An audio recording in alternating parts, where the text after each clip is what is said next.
इसे कथा का दान देना चाहिए। तो सबसे पहले सूत जी ने कहा, काल व्याल मुखग्रास त्रास निर्णास हेतवे श्रीमद्भागवतम शास्त्रम कलौ कीरेण भासितम्। हे शौनक आदि ऋषियों, संसार में जितने भी प्राणी जन्म लिए हैं ना, सब काल के गाल में बैठे हैं। अब आप पूछे कैसे? किसी भी प्राणी का, जो भी इस मृत्यु लोक में है, जितने भी जीव है, मनुष्य है, जितनी भी योनियां हैं, किसी का कोई ठिकाना नहीं है कि कब तक रहेगा। काल व्याल मुखग्रास, ये काल रूपी जो व्याल है ना, व्याल बोलते हैं सर्प को, तो काल रूपी व्याल के मुख में हम सब बैठे हैं।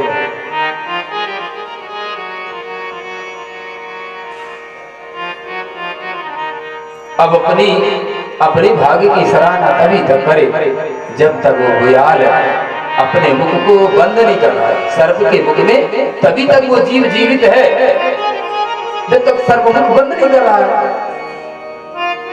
तो हम सब जितने भी प्राणी हैं, सब काल के गाल में बैठे हुए हैं, किसी का कोई ठिकाना नहीं कि कब प्राण निकल जाए। इसलिए श्रीमद्भागवतम शास्त्रम कलौ कीरेण भासितम्। व्यक्ति को आरण्य से श्रीमद्भागवतम शास्त्र, श्रीमद्भागवत शास्त्र का चिंतन करते रहना चाहिए, जो कलौ कीरेण भासितम्। विशेषतः कलयुग की प्राणियों के लिए तो बहुत सरल दवा है, जो सुखदेव जी के द्वारा भाषित की गई है।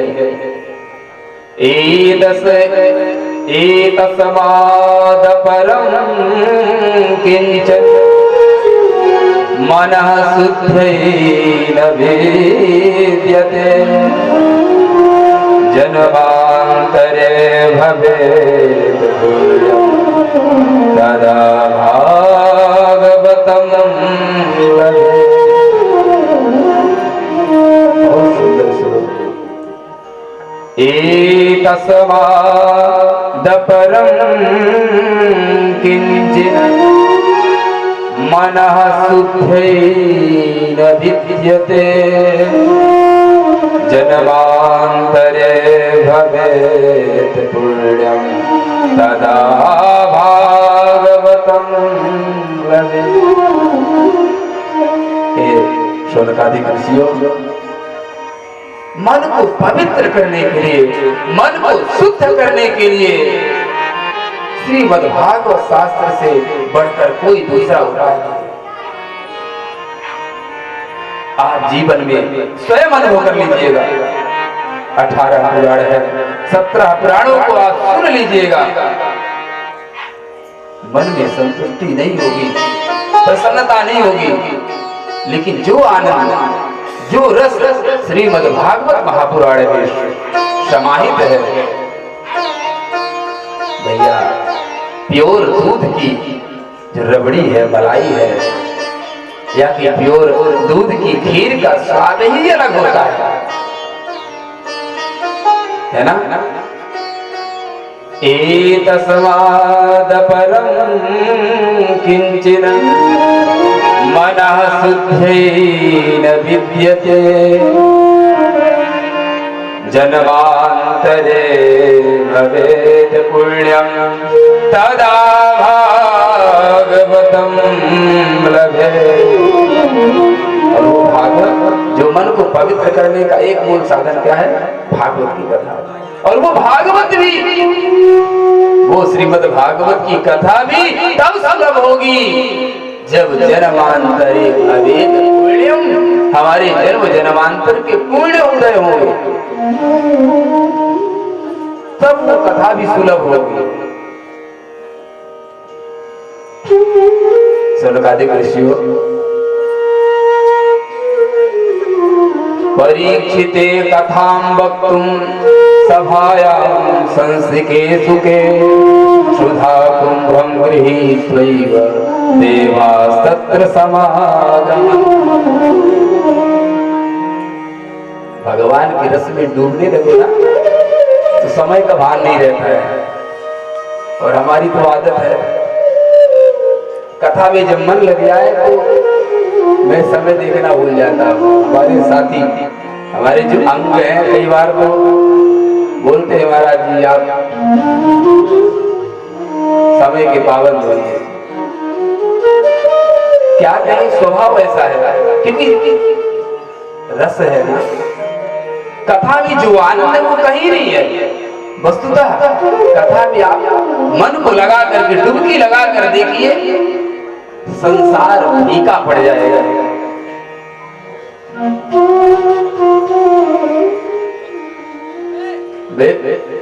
मेरा मुझे भी संतोष नहीं होता बोलने में।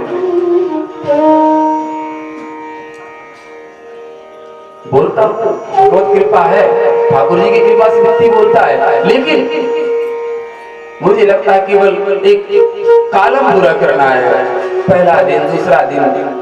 लेकिन जब डुबकी लगा लो तो लगता है बस यही बैठे रहो, यही आनंद लेते रहो।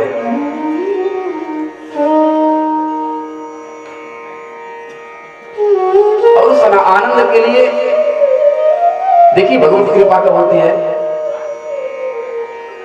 अब ठाकुर जी की कृपा हो तो वो अवसर भी आएगा। मुझे विश्वास है कि वो अवसर भी आएगा, और वो 7 दिन तो अवसर नहीं होगा, वो लंबा अवसर होगा।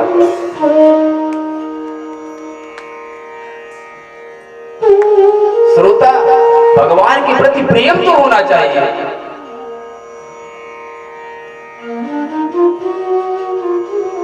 सुखदेव जी कहते हैं, सूत जी सनकादिक ऋषियों से कहते हैं, प्रमाण के रूप में कि इसको मन को पवित्र करने के लिए भागवत से बढ़कर कोई उपाय नहीं है, और वो भी जन्मांतरे भवेत् पुण्यम तदा भागवतम लभेत्। भागवत की कथा को सुनने का अवसर भी तभी प्राप्त होता है जब भगवत कृपा होती है। आज जिस स्थान पर आप बैठे हैं ना, यह स्थान अब कोई साधारण स्थान नहीं रह गया। अब ये मृत्यु गांव नहीं रह गया, ये तो वृंदावन हो गया है। जानते हैं, क्योंकि वृंदावन में हर क्षण राधे राधे राधे। और ये तो स्थान तीर्थ हो गया, एक साधारण स्थान नहीं है, तीर्थ बन गया है। ये मृत्यु गांव एक तीर्थ के रूप में हो गया है। कैसे? क्योंकि यहाँ कथा रूपी गंगा बह रही है, और जहां गंगा बहती वहां क्या बोलते हैं? तीर्थ। तीर्थ जा रहे हैं, गंगा स्नान करने जा रहे हैं, प्रयागराज जा रहे हैं, तो जहां पर गंगा बह रही वो तीर्थ है। तो यहाँ तो उस गंगा में तो भय है भैया, रस्सी लगी रहती है, ज्यादा गहरे में नहीं जाना। लगी रहती है, ज्यादा गहरे में नहीं जाना, बहुत लगी रहती है, यही डुबकी लगाओ। लेकिन भैया मेरे इस कथा रूपी गंगा में मैं तो कहता हूँ किनारे नहीं, बीच में आप डुबकी लगाइए। बोलिए राधे राधे। गहरे से गहरे भाव में आप डुबकी लगाए, अपने मन को भगवान के चरणों में समाहित कर दे। सूत जी कहते हैं, जब राजा परीक्षित को श्राप लगा, सुखदेव जी कथा सुनाने के लिए बैठे, स्वर्ग के देवताओं ने देखा, अमृत का कलश लिए सुखदेव जी के पास आए। राजन, गुरुदेव,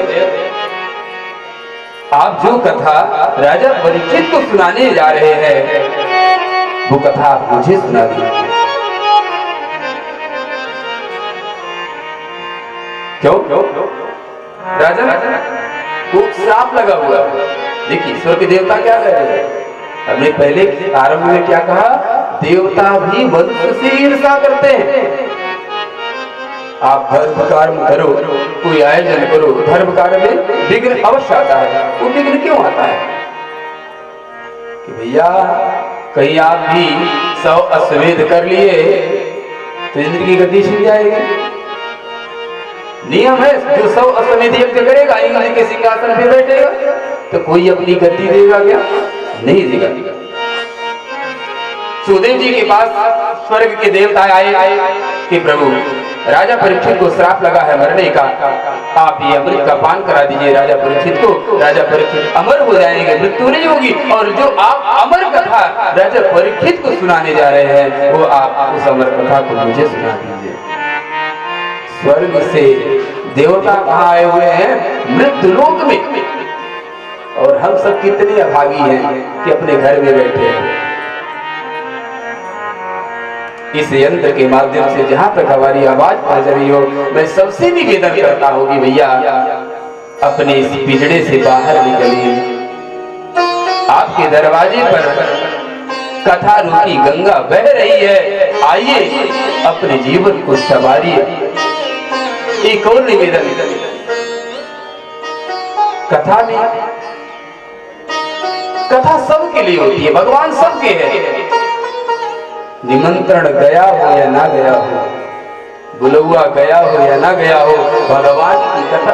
प्रेम तो हमें भगवान से होना चाहिए ना कि अमुक व्यक्ति से। जहां भी भगवान की कथा हो वहां व्यक्ति को बिना बुलाए जाना चाहिए। आप जाइए, कथा सुनिए और अपने घर वापस आ जाइए। पंगत में बैठ के खाने की जरूरत नहीं है, कथा तो सुन सकते हैं ना।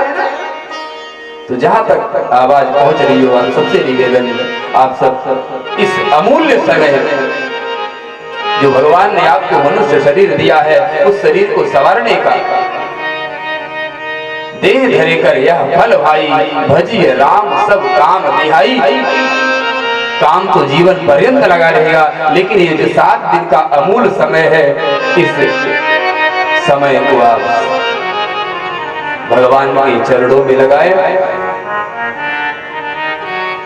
धन से, पैसे से भगवान की कथा नहीं खरीदी जा सकती, पैसे से भगवान की कथा नहीं सुनी जा सकती जब तक भगवान की कृपा न हो। कैसे? अब आप बोलो महाराज हमारे पास पैसे, मैं चाहे जिस वक्ता को बुला लूं। भाई पैसे से तो वक्ता आते हैं, पैसे से चाहे मैं जिस वक्ता को बुला लूं, भैया भगवान की कृपा नहीं होगी ना तो पैसा धरा का धरा रह जाएगा। क्या अमृत पैसे से कम था? जो देवता स्वर्ग से इस मृत्यु लोक में अमृत का कलश लेकर के आए कि गुरुदेव ये कथा मुझे पान करा दीजिए, राजा को श्राप लगा उसे अमृत पिला दीजिए, वो अमर हो जाएगा। तो क्या वो अमृत जो देवता स्वर्ग से लेकर के आए हैं वो क्या इस पैसे से, धन से कमजोर था? धन के मामले में तो अमृत ही श्रेष्ठ था, लेकिन अगर धन से भगवान की कथा मिलती तो शायद वो कथा राजा परीक्षित को ना मिल करके इंद्रादि देवताओं को मिली होती। तो मन से अभिमान निकाल देना कि धन है तो कथा संभव नहीं होगा, संभव नहीं होगी। इसलिए राजा परीक्षित सामने बैठे सुखदेव भगवान ने देखा, मुस्कुरा दिए सुखदेव जी। अरे वाह कितनी चालाक हो। देखो वस्तुतः देवता तो चालाक होते ही हैं, और ये सब तो कितनी चालाक हो। तुम अमृत की तुलना कथामृत से कर रहे हो। जानते हो कथा और कथा अमृत और जो तुम्हारा अमृत है इससे फर्क क्या है? वसुधा क्व कथा लोके क्व काचः क्व मणिर्महा ब्रह्मराधो विचार्यैव तदा देवान्यः। अरे कहाँ ये कथा रूपी अमृत और ये तुम्हारा जो अमृत, ये तो कांच के समान है। कथा की तुलना मणि से की गई है और अमृत की तुलना किससे? कांच से की गई है। जैसे कोई जौहरी के पास जाए, कांच लेकर के बोले भैया आप ये कांच रख लो और वो मणि मुझे दे दो। संभव है क्या? जो हरीश्वर आपको कांच के बदले में मणि देगा क्या? वो भी मुस्कुराएगा, लगता है इसकी बत्ती फ्यूज हो गई है। देवता निराश होकर के चले गए ब्रह्मा जी के पास, घटना को बताया। ब्रह्मा जी ने कहा रुको रुको 7 दिन रुक लो, परिणाम देख लो क्या होता है।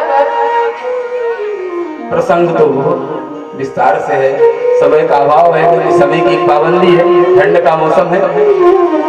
तो कथा गद्य और पद्य दोनों रूप से चली गई।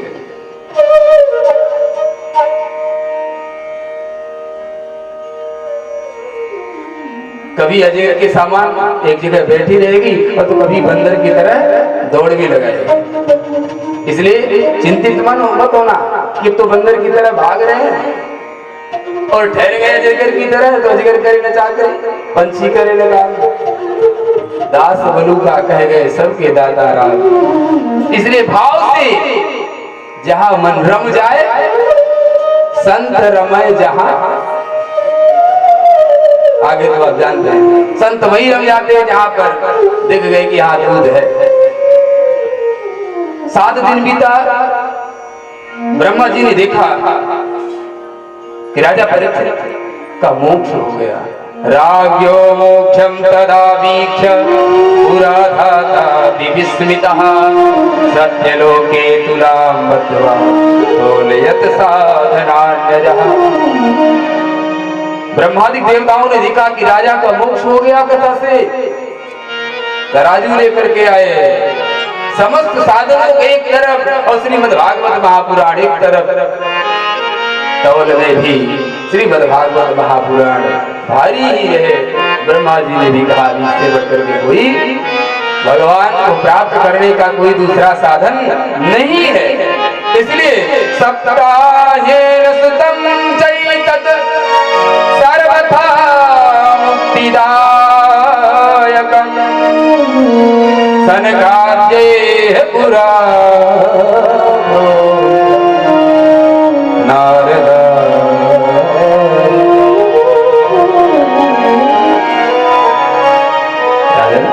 सप्ताहेन सुतम चैतत सर्वथा मुक्तिदायकम्। श्रीमद् भागवत महापुराण सर्वथा मुक्तिदायक, मुक्ति को प्रदान करने वाला है। इसलिए सनकादि पुरा प्रोक्तम नारदाय दया परी, इस कथा का दान नारद के ऊपर सनकादि ऋषियों ने भी किया है। पठना श्रवणा सत्यो वैकुंठ फलदायकम। इस कथा को जो पढ़ता है, सुनता है, सुनाता है, वो वैकुंठ का भागी होता है, उसमें वैकुंठ लोक की प्राप्ति होती है। सूत जी सौनकादिक ऋषियों से घटना को बताते हैं कि एक बार नारद जी इस वृत्तलोक को श्रेष्ठ समझकर विचर रहे थे, लेकिन कहीं मन को शांति नहीं मिली। वृंदावन पहुंचे, वहां पर उन्होंने एक घटना को देखा। भक्ति गए ज्ञान और वैराग्य, भक्ति तो श्रेष्ठ है, युवती है के रूप में है, लेकिन जो उसके 2 पुत्र है ज्ञान वैराग्य जर्जर है। नारद जी देखे, नारद जी चकित रह गए। उन्होंने देखा कि क्या है। सूत जी सौनकादिक ऋषियों से कहते हैं, हे सौनकादिक ऋषियों, नारद जी चकित है। फिर सोचे चलो देखो, लेकिन मन में विचारा कि मैं सन्यासी हूँ, सन्यासियों को स्त्रियों के पास नहीं जाना चाहिए। मुड़ गए। जैसे मुड़े, उस देवी ने आवाज लगाया, भो भो साधो क्षणं तिष्ठ मच्चिन्तामपि नाशय दर्शनं तव लोकस्य सर्वथा हरं। रुक जाइए, रुक जाइए। नारद जी रुक गए, क्योंकि जिसे नारद जी का दर्शन हुआ उसकी मुक्ति अवश्य। नारद जी ने पूछा, भक्ति ने सब कुछ बताया, ज्ञान वैराग्य बेटे हैं और किसी कारण साथ ये जर्जर हो गए हैं, आप कृपा करें। तो मेरे पुत्रों के कष्ट दूर हो सकते हैं। नारद जी ने कहा बिल्कुल देवी चिंता मत करो। नारद जी ने बहुत प्रयत्न किया, भक्ति ज्ञान वैराग्य के कष्ट दूर नहीं हुए। अच्छा, ये नारद जी इस घटना को जब प्रयत्न कर रहे थे तो आकाश मार्ग से जा रहे थे, वहां पर संत कुमारों ने देखा, तो उन्होंने पूछा कि हे देवर्षि, आप दुखी क्यों हो? नारद जी सारी घटना को बताते हैं, भक्ति के कष्ट को दूर करने के लिए बहुत प्रयत्न करते हैं। गीता शास्त्र का बार बार पाठ करते हैं, मुहुर्मुहु कष्ट दूर नहीं होता। सनत कुमारों से भेंट होती है, उन्होंने समस्त कारणों को बताया। सनत कुमारों ने कहा चिंता मत करो, क्योंकि नारद जी चिंतित थे, उद्यम करने के लिए कहा गया है। आकाशवाणी हुई कि देवर्षि उद्यम करो तो इसके कष्ट दूर होंगे। अब उद्यम क्या है, कौन समय ऐसे कार्य करें? सनत कुमारों से भेंट होती है, क्योंकि संत दर्शन जीव पातक कट रही। संत के दर्शन मात्र से जीव के पातक कट जाते हैं, दूर हो जाते हैं। संत दरस जीवी पातक कर रहे। नारद जी को भी भक्ति को दर्शन हुआ नारद जी का, तो नारद जी प्रयत्न में लग गए कष्ट को दूर करने के लिए। अब नारद जी को दर्शन हो गया सनत कुमारों का। सनक सनंदन सनातन सनत कुमार चार भाई समस्त घटना को बताते हैं। सनत कुमारों ने कहा चिंता मत करिए, एक ही उपाय है, श्रीमद् भागवत महापुराण की कथा का आयोजन करो। ऐसा करो, मैं बद्री नारायण हूँ, तुम्हारे जो मरीज हैं वो कहाँ है? वृंदावन। तो मैं कुछ आप प्रयत्न कर लो, कुछ मैं प्रयत्न कर रहा हूँ। भाई कुछ मेहनत श्रोता कर ले भगवान के लिए प्रयत्न, कुछ भक्ता भी कर ले, दोनों सामंजस्य बना ले तो कथा संभव है। और अगर बलिए की तरह तौल करोगे तो संभव नहीं होगा। सनत कुमार आ गए हरिद्वार। नारद सब भक्ति ज्ञान वैराग्य को हरिद्वार लाते हैं। बढ़िया सिंहासन बालुका का, बट वृक्ष के नीचे बालुका का सिंहासन बनाया गया, और वहां पर भक्ति ज्ञान वैराग्य के कष्ट को दूर करने के लिए सनत कुमारों ने भगवान की कथा का गायन किया, और भगवत कृपा से भक्ति ज्ञान वैराग्य पुष्ट हो गए। जो ज्ञान वैराग्य को कष्ट था जर्जर थे, भगवान की कृपा से कथा के बीच में ही दोनों बालक खड़े हुए माता के साथ और नृत्य करने लगे, जोर जोर से जयकारा करने लगे। भक्ति सुतौ तरुणौ गृहीत प्रेमयी करूपा सहसा विराजे। श्री कृष्ण गोविंद हरे मुरारे नाथे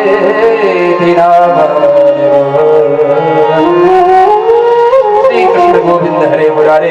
ऐसा खड़े होकर के भैया कीर्तन संकीर्तन करने लगे, ताली बजाने लगे, जयकारा लगाने लगे। आइए 2 मिनट हम भी संकीर्तन करते, उसके बाद आगे और जो समय दिया गया उसी समय 6 बजने वाले 5 मिनट में अंधकारी का उद्धार करा देंगे, उसके बाद आगे। श्री कृष्ण गोविंद हरे मुरारे।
सौनक आदि सनत कुमारों ने नारद जी के मन में जो शंका थी कि कोई पापी भी क्या भगवान की कथा को सुन करके उद्धार प्राप्त मोक्ष प्राप्त कर सकता है, उसका उद्धार हो सकता है क्या?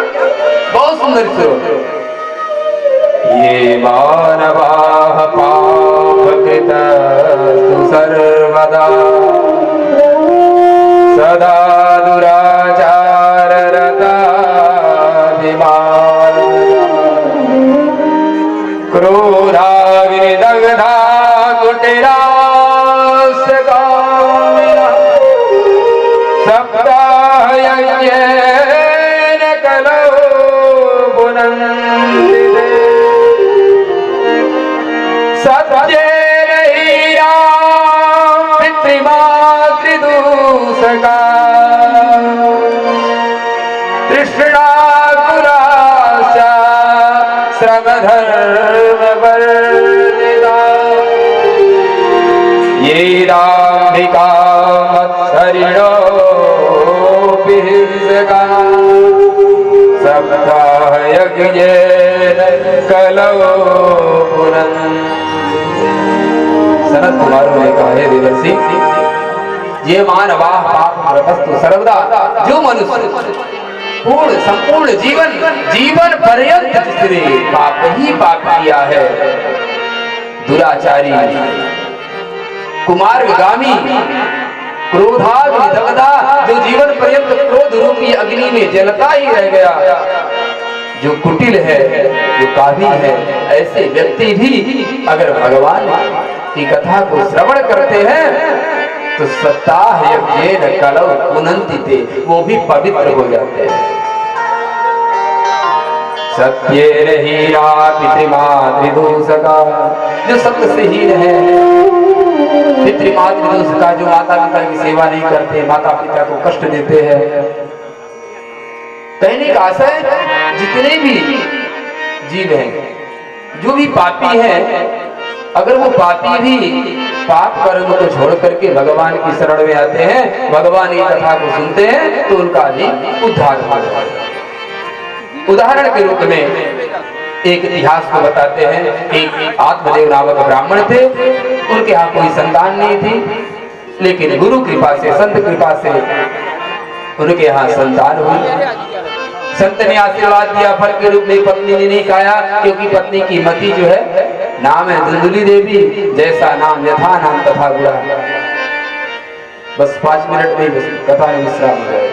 यथा नाम तथा गुणा, जीवन में नाम अच्छा ही रखना, क्योंकि नाम का असर भी होता है। नाम धुंधुली तो दिमाग भी धुंधलापन, दिमाग भी काम नहीं करता। पतिदेव प्रसाद ला के लिए, देवी प्रसाद खा लो, संत का आशीर्वाद है, घर में संतान होगी। अब कोहरा होगा तो दिखाई नहीं देगा ना, कोहरे में दिखाई कम देता है ना, दिमाग में भी धुंधलापन हो गया। अरे कोई प्रसाद खाने से कोई संतान होती है क्या? अरे पति देवी कितने सरल है, कोई भी महात्मा इनको कुछ भी दे देता है और सबकी बात मान लेते हैं, बड़े सरल है। फल वल खाने से कोई संतान नहीं होती। पड़ोसा में आ गई, शोर मचा था ना, पति पत्नी बाग संवाद, देवी खा लेना, ये सब नियम है।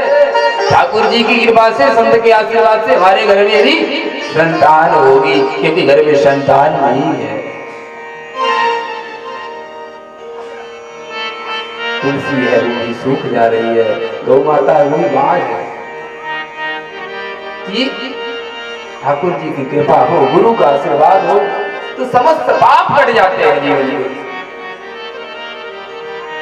पत्नी नहीं खाया, पड़ोसन आई, देवी पति कह रहे हैं खा लो तो खा लो, पति के वचन में विश्वास करो। पड़ोसन ने भी, पड़ोसी तो जानते हैं ना हमारी पड़ोसन कैसे है, आप सब भी जानते होंगे अपने अपने पड़ोसियों को, हर पड़ोसी अपने पड़ोसी को जानता है। अरे क्यों माथा खराब करे, चलो घर। बहन आ गई, संयोग से जब बिगड़ना होता है तो विक्रम बनता जाता है, बिगड़ते ही जाता है।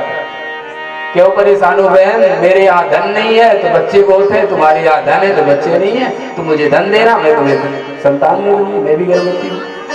बात बन गई। उस फल को धुंधली ने गाय को खिला दिया, समय व्यतीत हुआ, उसकी बहन के हाथ संतान हुई, बहन ने संतान ला करके दे दी। अच्छा देखिए, पति से छुपाने के लिए धुंधली ने पेट में कढ़ाई बांधी, कपड़े बांध लिए कि पेट समझ में आना है, संक्रमण बढ़ाती गई, कपड़ों का ढेर। संतान थी नहीं, बहन ने ला के दिया। उसने बहानों से पति को समझाया कि देखो मुझे मेरे इस तरफ से दूध नहीं निकल रहा है, बहन ने भी बच्चे को जन्म दिया है, बच्चा मर गया है, तो मैं बहन को बुला लेती हूँ, तो मेरे लाभ बालक का लालन पोषण करेंगे। बहन आ गई। त्रिमासे निर्गते जात, 3 महीने बाद जो गाय को फल खिलाया गया था, गाय ने भी बच्चे को जन्म दिया। दोनों बालक बड़े हुए, नामकरण का समय आया। आत्मदेव ने कहा नामकरण कर दूं। धुंधली ने कहा अच्छा, 9 महीने कष्ट मैंने सहा और नाम आप रखोगे, और मैं जानती हूँ आप तो पंडित है ना, तो राम सुरदास रख दो। पता नहीं क्या कितने लंबे, पहले तो जमाने में बहुत बड़े बड़े नाम होते थे, तो आप वो नाम मुझे तो नहीं, कष्ट मैंने सहा, नाम नहीं रखूंगी, मेरा नाम धुंधली है, बेटे का नाम धुंधकारी। ठीक है, जैसी तुम्हारी इच्छा। गाय ने भी बच्चे को जन्म दिया। बड़े बड़े कान थे, स्वरूप पूरा मनुष्य का था। आत्मदेव जी बड़े प्रसन्न हुए, नाम रख दिए गोकर्ण। गोकर्ण पंडितो ज्ञानी धुंधकारी महाखला। धुंधकारी की कथा को सब समझते हैं, सब जानते हैं, सबने सुना है। गोकर्ण ज्ञानी थे, क्योंकि संत का आशीर्वाद था ना, जंगल को चले गए, भगवान का भजन किए। धुंधकारी तो पैसे वाला था ना, पैसे से मंगाया गया, संस्कार तो था नहीं, पिता माँ का संस्कार नहीं था, इसलिए वो धुंधकारी महाखला माता पिता को कष्ट देता था। माँ तो कुएं में गिर करके प्राणों को त्याग दी, पिता को कष्ट देने लगा। धंधो गोकर्ण जी आए, समझाए पिताजी घर में कुछ नहीं रखा है, चलो अब घर को छोड़ो, वन को चलो, क्योंकि 50 के बाद हम क्या कहते हैं, कितने साल के हो गए? 50 के बाद 2 साल बीत जाए तो क्या बोलोगे आप, कितने साल के हो गए? क्या बोलेंगे भैया? 50 के बाद की गिनती तो वैसे भी वन की ओर प्रेरित करती है। 51, 52, 53, यानी 50 के बाद फिर मोह माया को छोड़ो, धीरे धीरे जहां भी जो रखे हो, बहू के बेटों को बता दो कि बस अब संभालना, अब मेरी कोई गारंटी नहीं है। और वन की ओर प्रस्थान भी करते रहना, क्योंकि 50 के बाद कमाने का समय नहीं होता, पेंशन से काम चलेगा नहीं। अब जब पेंसिल से काम नहीं चलेगा, कमाई नहीं लाओगे, तो फिर आजकल के वो भाग्यशाली है जिनके बेटे बहू सेवा करते हो। सेवा संभव नहीं है, इसलिए वन की तैयारी भी धीरे धीरे करते रहना। वन क्या है, जंगल जाने की जरूरत नहीं आज के समय में, नहीं बब्बर से खा जाएगा, लूट ले जाए कोई। घर में ही वन की तरह रहना है, घर में रहना, लेकिन एक वनवासी की तरह रहना, भगवान का भजन करना। आत्मदेव गोकर्ण ने समझाया, आत्मदेव जी वन को चले गए। धुंधकारी ने 5 वेश्याओं को ला करके घर में रख लिया, चोरी करने लगा, धन लाने लगा। एक दिन उन वेश्याओं ने उसे पति धुंधकारी को गले में फांस बांध करके, रस्सी बांध करके प्राणों को निकालना चाहिए, प्राण नहीं निकले तो उन 5 वेश्याओं ने विचार किया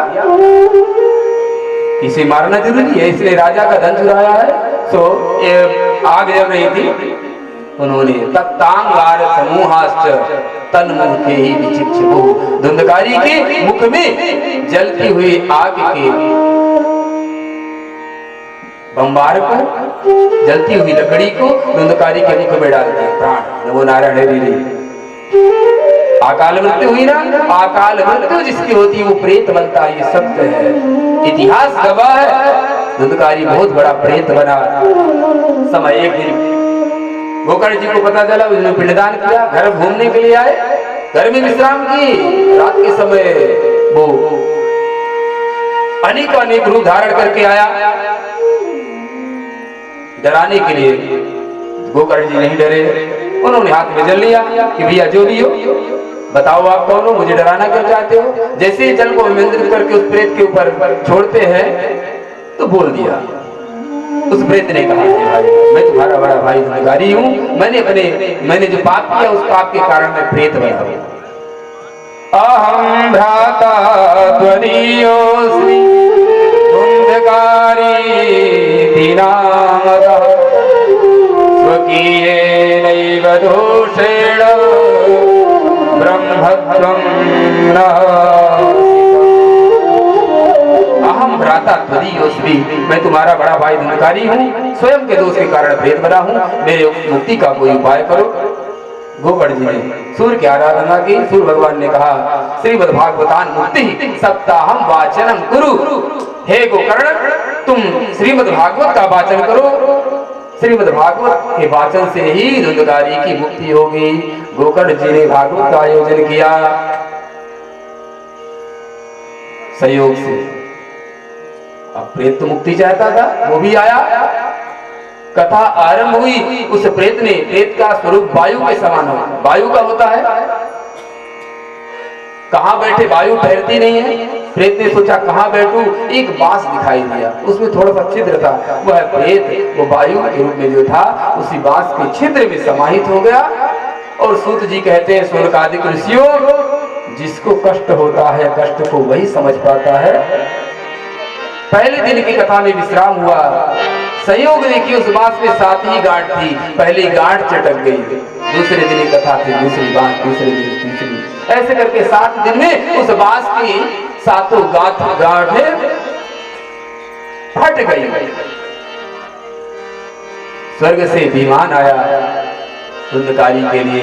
धुंधकारी अब प्रेत नहीं, अब तो देवत स्वरूप को प्राप्त हो गया, देवताओं जैसा स्वरूप धुंधकारी का। भगवान की स्तुति करता है धुंधकारी, विमान में बैठ करके धुंधकारी भगवान के धाम को प्रस्थान किया। जब धुंधकारी के लिए विमान आया, बहुत से श्रोताओं ने निवेदन किया कि आपने फल भेद किया, सबने कथा सुनी, सबके लिए विमान नहीं आया। गोकर्ण जी ने, भगवान के दूतों ने कहा, देखिए धुंधकारी ने मन से कथा भगवान की सुनी तो उसके लिए विमान आया, आप सब लोग भी मन से भगवान की कथा को सुनोगे तो आपके लिए भी विमान आएगा। बोले बाके बिहारी लाल की जय। श्री महात्म्य की, महात्म्य 6 अध्याय है, 6वें अध्याय में कथा विधि का वर्णन किया गया, कथा कैसे होनी चाहिए, कथा में धन कितना लगेगा। तो मूल बात, विवाहे यागतम दिशम तादृशम परिकल्पये। श्रीमद् भागवत की कथा में धन कितना खर्च होगा कोई निश्चित नहीं है। उदाहरण दिया गया कि विवाहे यादृशम वित्तम तादृशम परिकल्पयेत्। व्यक्ति अपनी कन्या के विवाह में जितना धन अपनी सामर्थ्य के अनुसार खर्च करता है प्रसन्नता पूर्वक, उसी तरह भगवान की कथा का आयोजन करे। तो जैसे कन्या के विवाह में जितनी सामर्थ्य है, कोई लखपति है वो भी खर्च करता है, कोई करोड़पति अपने सामर्थ्य के अनुसार कन्या का विवाह करता है, तो कथा भी वैसे ही प्रेम पूर्वक भाव पूर्वक अपने सामर्थ्य के अनुसार व्यक्ति को श्रवण करना चाहिए। समस्त सगे संबंधियों को दूर दूर तक निमंत्रण देना चाहिए, सबको बुलाना चाहिए, क्योंकि आपके माध्यम से जो जितने लोगों के कानों में भगवान की कथा पहुंचेगी उसका दशांश फल आपको मिलेगा। बोले बाके बिहारी लाल की जय। इस कथा को सांडिल्य ऋषि चित्रकूट में हमेशा चिंतन करते हैं, पढ़ते हैं। इति च परम गुह्यं सर्व सिद्धा सपदि निगदितं ते शास्त्र पुंजं विलो। जगति सुख कथा तो निर्मलं नास्ति किंचित्। पिब पर सुख हेतु द्वादश स्कंधसार। जो व्यक्ति भगवान की कथा को आहरण श्रवण करता है, भगवान की उसके ऊपर अहेतु की कृपा होती है। आइए इन्हीं शब्दों के साथ बाड़ी में विश्राम, क्योंकि ठंड का मौसम है, गर्मी का मौसम होता है तो कुछ समय और बढ़ जाता है। और शाम के समय सायंकाल काली में गाँव में घर में आने के काम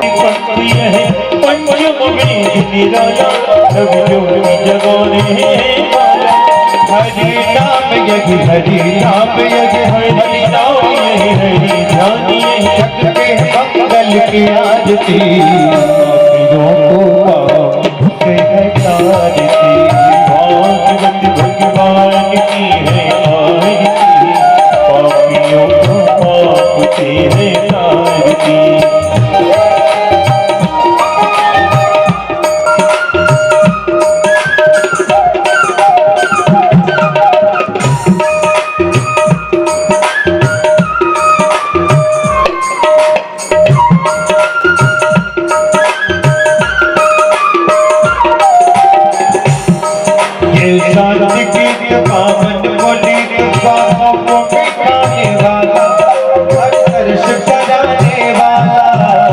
जाति गीत पावन पुनीत पापों को मिटाने वाला हरि हरि कराने ये सुख करनी ये दुख हरनी ये सुख करनी ये दुख हरनी सबके महिमा की आरती पापियों को पाप ये भागवत भगवान की है आरती पापियों को पाप की है आरती जय हो।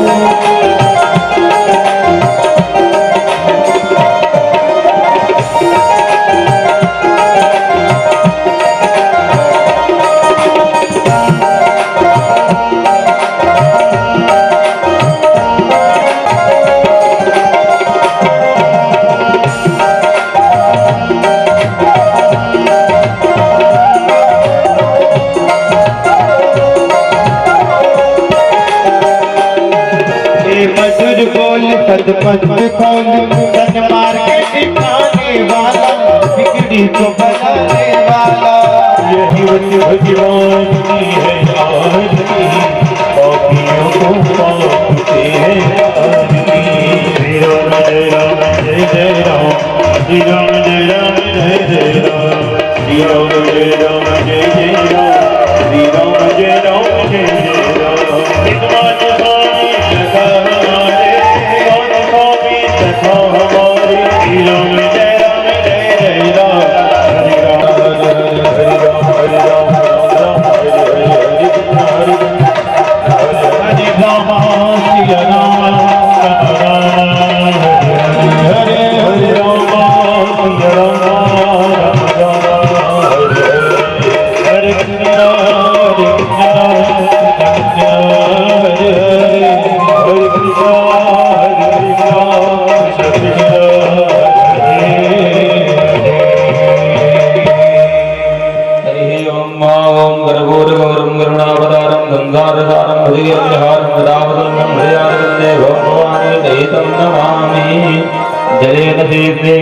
पुष्पेरेवाभिवन्दनम् अथ मन्त्रपुष्पाञ्जलिः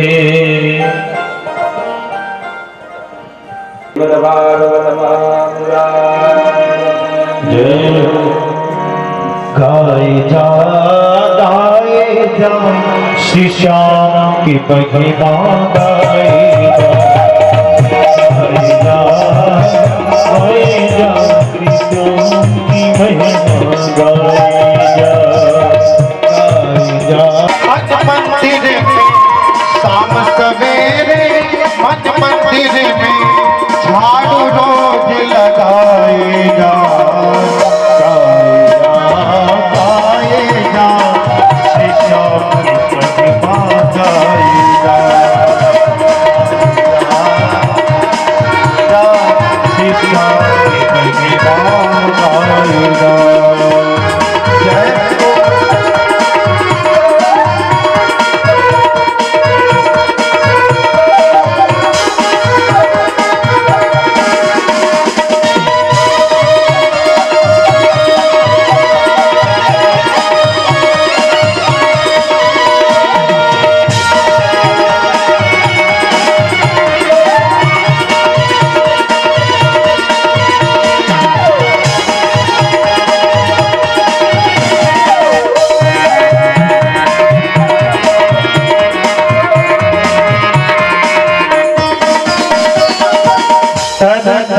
लोग यहाँ पर दुनिया एक तमाशा है लोग यहाँ पर दुनिया एक तमाशा है दुनिया एक तमाशा